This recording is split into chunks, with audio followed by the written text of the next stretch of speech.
el universo mecánico y más allá. La batería eléctrica. En el siglo XVIII, la electricidad era solo una curiosidad. Pero en el XIX se convirtió en una de las más importantes herramientas, no solo de la ciencia, también de la industria. Y el invento crucial que causó dicha transformación fue logrado precisamente en el año 1800 por Alessandro Volta. Se trata, naturalmente, de la batería eléctrica. Quisiera haberles traído la batería de un coche, pero esta mañana, cuando fui a una exposición de automóviles, resultó que lo único que tenían era un limón. Así que he pensado hacerles una pila con este limón. Pero si queremos usar esto como batería, necesitamos también electrodos para extraer la electricidad. Así que pondré un clavo de zinc, así, y un clavo de cobre, así. Y para mostrarles que esto es una batería, voy a conectarla a ese galvanómetro o voltímetro digital de ahí. Observen. Cuando lo conecte verán que marcará un poco menos de 1 voltio. A propósito, el voltio se llama así por Alessandro Giuseppe Antonio Anastasio Volta. Como tanto nombre era muy largo a la hora de utilizarlo, se quedaron solo con el final, pero como seguía siendo largo lo abreviaron a voltio. Y por cierto, el galvanómetro se llama así por Giuseppe Galvani. Y esos dos, Alessandro Volta y Giuseppe Galvani, son los personajes principales de la historia que vamos a contarles hoy. En todo caso, sería estupendo que pudiéramos hacer algo más con nuestra batería de limón que conectarla a un simple voltímetro. Sería estupendo, por ejemplo, poder poner en marcha este motor eléctrico con ella. Puedo intentarlo conectando el motor eléctrico a mi batería de esta forma. Pero si hago eso y luego doy al interruptor, no pasa absolutamente nada.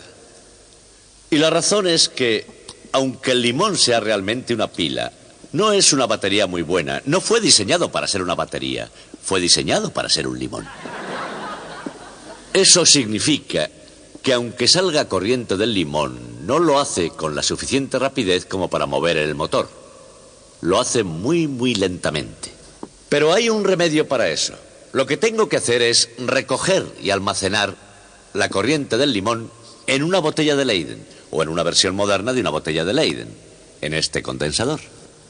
Así que lo que haré es desconectar el motor de la batería, por el momento, y en cambio conectarla a la botella de Leyden, o condensador. Tardará un poco, pero durante ese tiempo esto se cargará. Y finalmente el voltímetro marcará lo mismo que marcaba antes. Y cuando eso suceda, yo podré poner en marcha el motor con el limón. Pero como esto tardará un poco, vamos mientras tanto a continuar con nuestra historia de hoy, que es cómo funciona, de hecho, la batería eléctrica.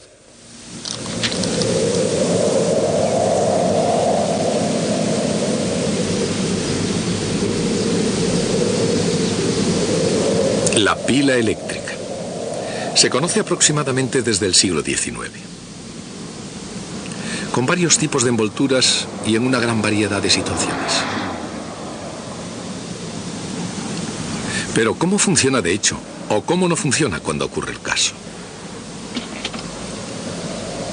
De camino hacia la respuesta, y esto es cierto en cualquier tema científico, parte del atractivo consiste en cómo llegar a ella.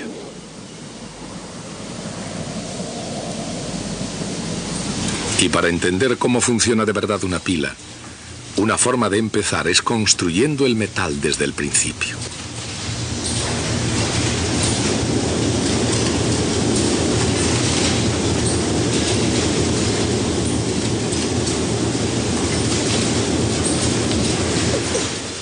Empezaremos con un simple ion positivo.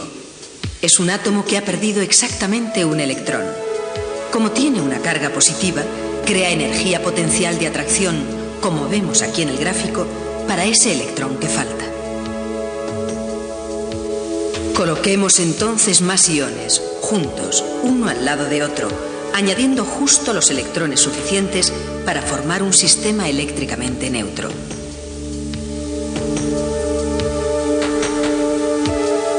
Y los disponemos en una retícula ordenada para crear una pieza de metal. Una imaginaria carga de prueba detectaría que no hay camino en la energía potencial y por tanto no hay fuerza ni en el interior ni en el exterior del metal. Pero hay verdaderamente un electrón en el interior del metal que se ve afectado por todos los iones y electrones excepto por sí mismo, mientras que él da lugar a una energía potencial neta. Si ese electrón se mueve de una parte a otra del metal, hay un flujo de electrones que se mueven para reemplazarlo, de modo que haya la misma energía potencial en todas partes. Eso quiere decir que de hecho no hay fuerza que impida que un electrón se mueva libremente por el metal. Pero fuera de la superficie del metal, no hay más iones ni otros electrones que ayuden a equilibrar las fuerzas. O sea, que para hacer salir un electrón fuera del metal se requiere una potente fuerza que cree un verdadero potencial eléctrico y deje una carga positiva neta en el metal.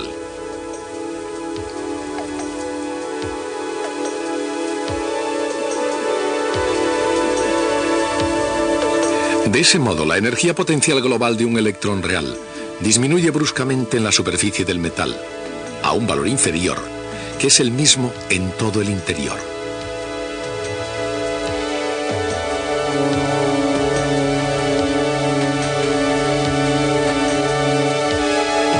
Los electrones de un metal también tienen energía cinética, pero insuficiente para escapar.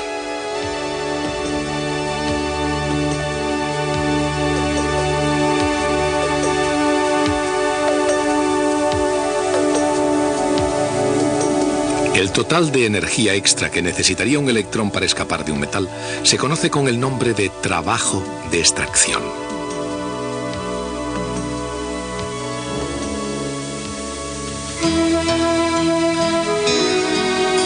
Alessandro Volta apareció en escena antes de que ningún otro fuera capaz de construir una batería eléctrica, y mucho menos de ver el funcionamiento interior de un metal.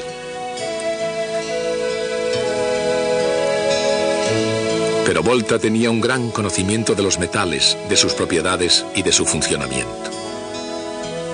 A ese respecto, Alessandro Volta estaba considerablemente adelantado a su tiempo.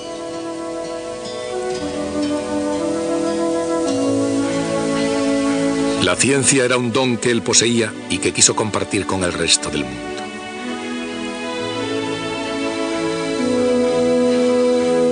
En 1775 escribió a un amigo en Inglaterra, describiéndole un reciente invento que él llamó electróforo perpetuo, es decir, el perpetuo depósito de electricidad.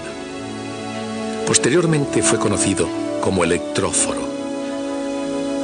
El electróforo, una vez cargado, retenía un ilimitado número de cargas inducidas. Era ciertamente un depósito perpetuo de electricidad porque las cargas permanecían sin importar el número de veces que se tocara el dispositivo.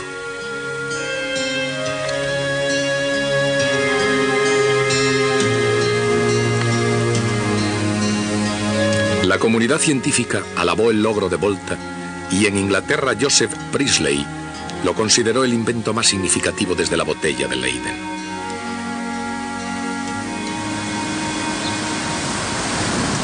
Al mismo tiempo que el invento del electróforo ofreció a la ciencia una oportunidad para avanzar, facilitó a su autor la oportunidad de visitar algunos países que solo conocía por correspondencia.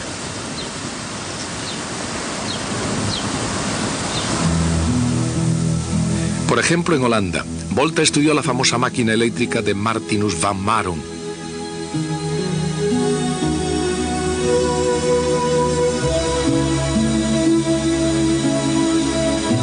Y en Francia fue aceptado por la avant-garde, el vanguardismo, tanto de la ciencia como del arte.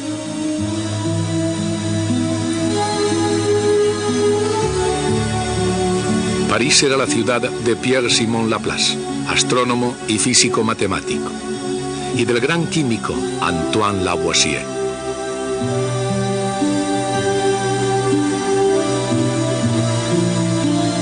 Fue también durante una visita a París cuando el impresor convertido en electricista, Benjamin Franklin, invitó a Volta a cenar.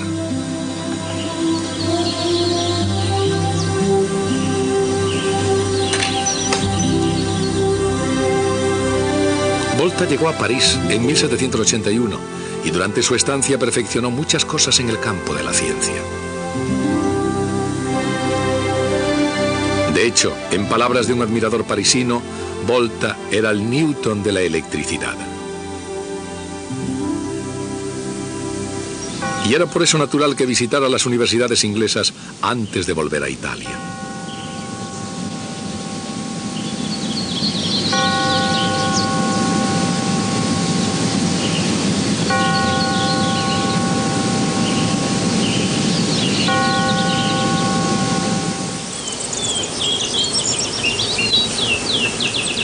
Como celebridad científica y profesor de física experimental en la Universidad de Pavía, a la edad de 46 años, Volta podría haberse dormido en sus muy merecidos laureles.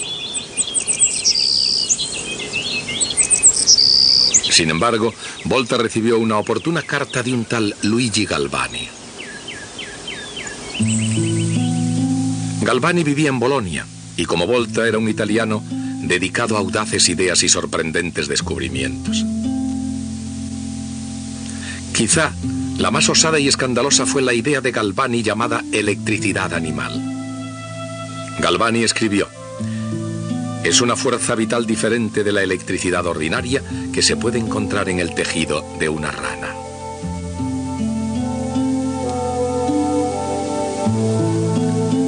Tanto entonces como ahora, un impulso eléctrico hacía que un anca de rana diese una sacudida.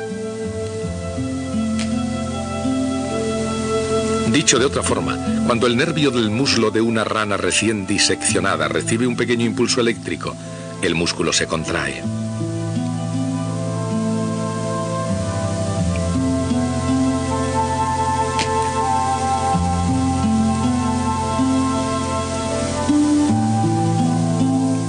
Observando las sacudidas de un anca de rana amputada, Galvani descubrió que esos impulsos nerviosos que excitaban a los músculos a actuar son realmente señales eléctricas.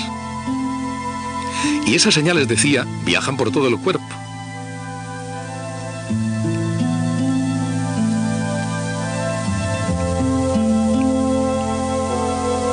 Pero Galvani creía que se trataba de electricidad animal almacenada en el nervio de la rana, igual que la electricidad ordinaria se almacena en una botella de Leyden. Pensaba que una descarga de electricidad animal era lo que hacía moverse al músculo.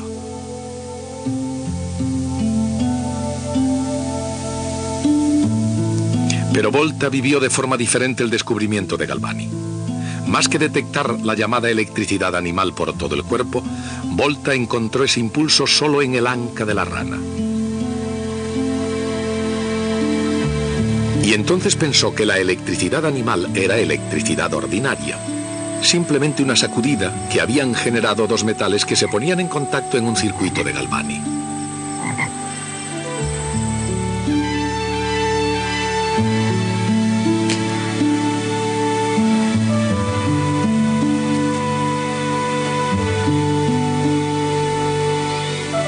Incluso hoy hay una cuestión muy significativa en el núcleo del argumento de Volta. ¿Por qué se crea un impulso eléctrico cuando un metal entra en contacto con otro metal?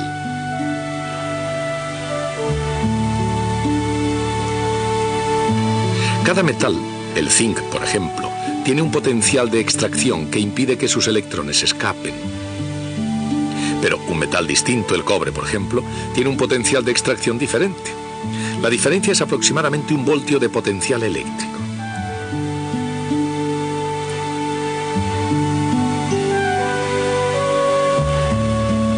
Cuando se ponen en contacto dos metales, desaparece la barrera en la superficie de contacto y los electrones quedan en libertad para fluir hacia el metal cuya energía total sea menor.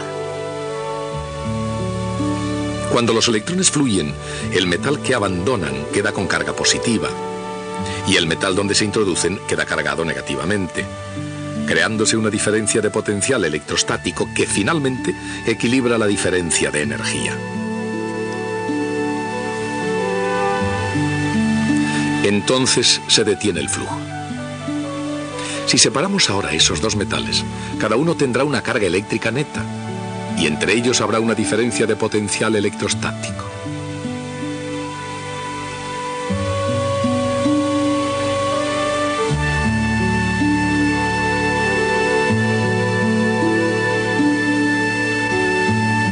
Como en tiempos de Volta aún no se había descubierto el electrón, Volta tenía que basar sus argumentos sobre otros fundamentos.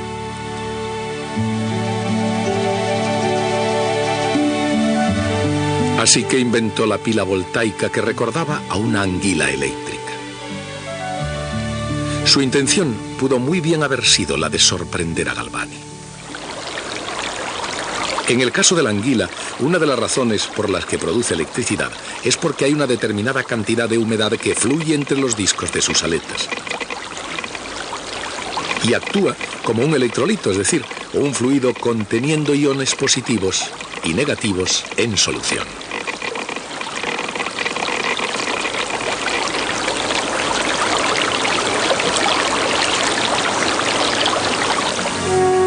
Supongamos dos metales diferentes cargados eléctricamente por contacto y colocados en un electrolito.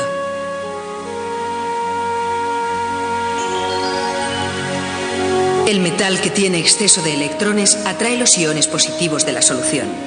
Cuando los iones positivos tocan la superficie, pueden extraer el exceso de electrones del metal.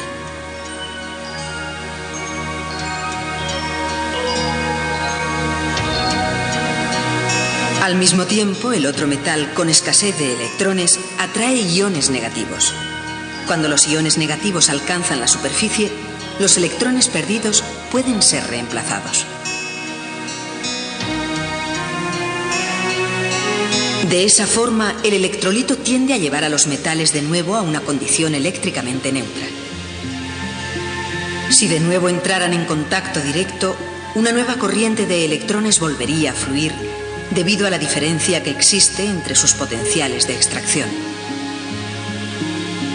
Pero ahora, debido al electrolito, el flujo no se detiene. Los electrones seguirán fluyendo de un metal a otro y serán reemplazados continuamente por los iones de la solución hasta que toda la energía química de la solución se haya consumido.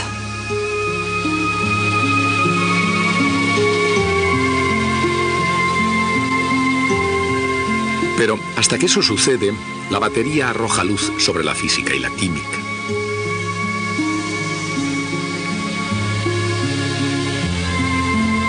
Las reacciones químicas en la superficie de separación entre electrolito y un metal suministran electrones extra listos para fluir.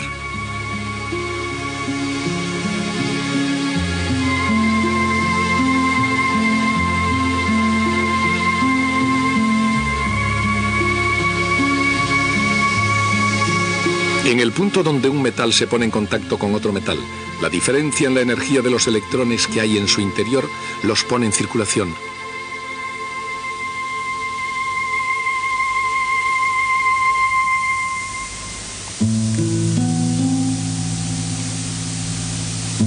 A través del circuito eléctrico y de vuelta a la solución, donde completan la reacción química. En resumen, la energía química se convierte en energía eléctrica hasta que los elementos químicos se consumen y la batería se agota.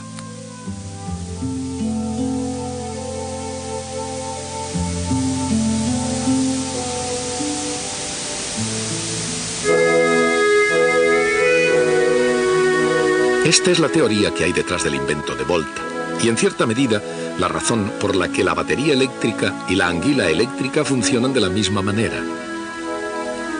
Así, imitando a la naturaleza, y para demostrar que Galvani estaba equivocado con respecto a la electricidad animal, Volta aplicó capas de aletas que estaban separadas por una especie de electrolito. En este caso, alternando placas de plata y de zinc separadas por cartón humedecido.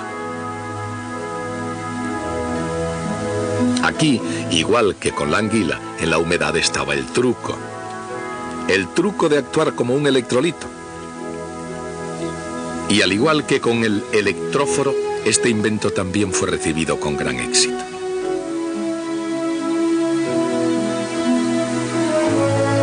Por ejemplo, Napoleón Bonaparte, un emperador siempre interesado por los acontecimientos de actualidad, alabó el invento de Volta como el más importante de todos los tiempos.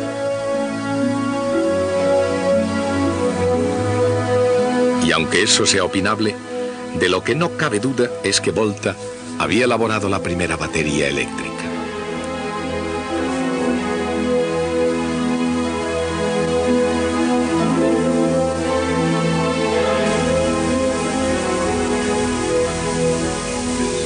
Tanto en el pasado como en el presente, la composición de una batería eléctrica son dos piezas de metales diferentes en una solución electrolítica. Sin embargo, para conseguir que una batería sea eficiente en la práctica, hace falta algo más. De hecho, se ha recorrido un largo camino desde aquellos días en que Volta apilaba metales diferentes separados por piezas de tela húmeda, arcilla, madera y piel.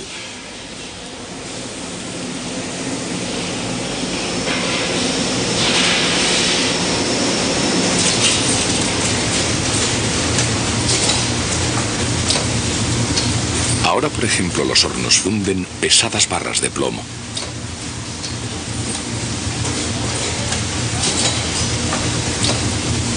Luego, el plomo se moldea en rejillas o placas que servirán de electrodos.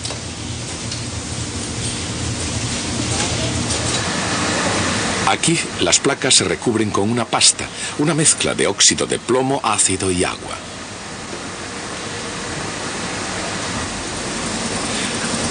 A la pasta que va a las placas negativas se le añade un relleno.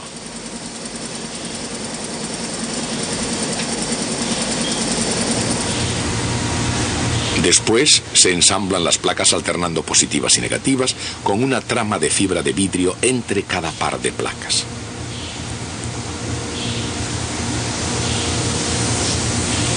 Las placas van soldadas a contactos.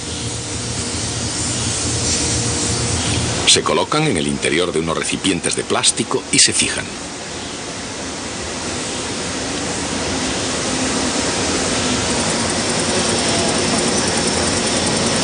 Los recipientes se rellenan con una solución de ácido sulfúrico.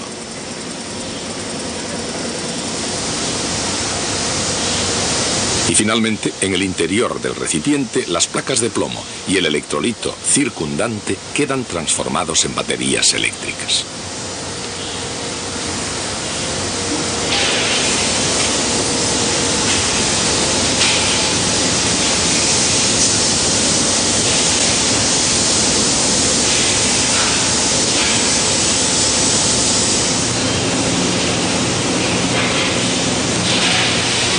Pero si ambos electrodos están hechos del mismo material, es decir, si ambos electrodos son de plomo en vez de, digamos, zinc o cobre, ¿cómo pueden funcionar entonces esas baterías?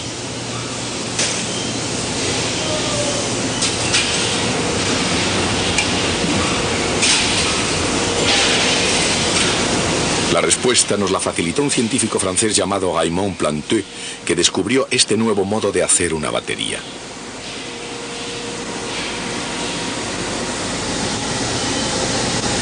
Puso dos electrodos del mismo metal plomo en un electrolito, una solución débil de ácido sulfúrico, y luego aplicó un voltaje entre los electrodos conduciendo la corriente eléctrica por la solución.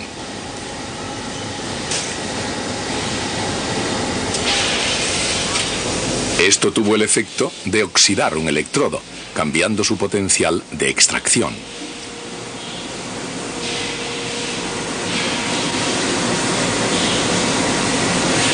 Después de eso, el principio es el mismo que el de la pila de Volta, pero esta nueva batería tenía una gran ventaja: ser reversible.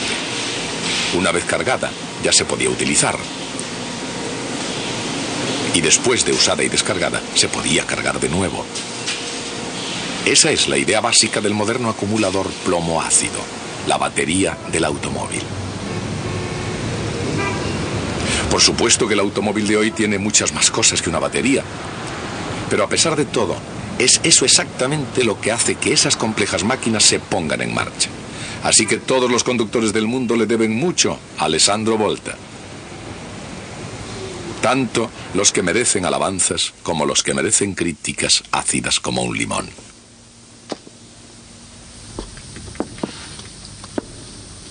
El padre de Alessandro Volta fue uno de 4 hermanos, todos ellos sacerdotes. Eso no era muy prometedor para el futuro de la familia, así que después de 11 años abandonó el sacerdocio para propagar el nombre familiar. Y realmente lo hizo bien, porque todavía lo estamos utilizando. Él procreó 6 hijos, 3 sacerdotes, 2 monjas y Alejandro. Indudablemente fue un método italiano de control de natalidad muy eficaz. Alessandro, por lo visto, no estaba hecho para la vocación sacerdotal. Un colega suyo, Lichtenberg, dijo de él que entendía mucho de la electricidad de las mujeres. Hablando de electricidad, creo que ha llegado el momento de poner en marcha nuestro motor eléctrico si es que hemos recogido suficiente carga de la batería de limón. Todo lo que tengo que hacer es conectar el motor a los condensadores, así. Y cuando dé al interruptor, deberá funcionar. ¿Preparados? Vamos allá. Ahí lo tienen, lo que puede un limón.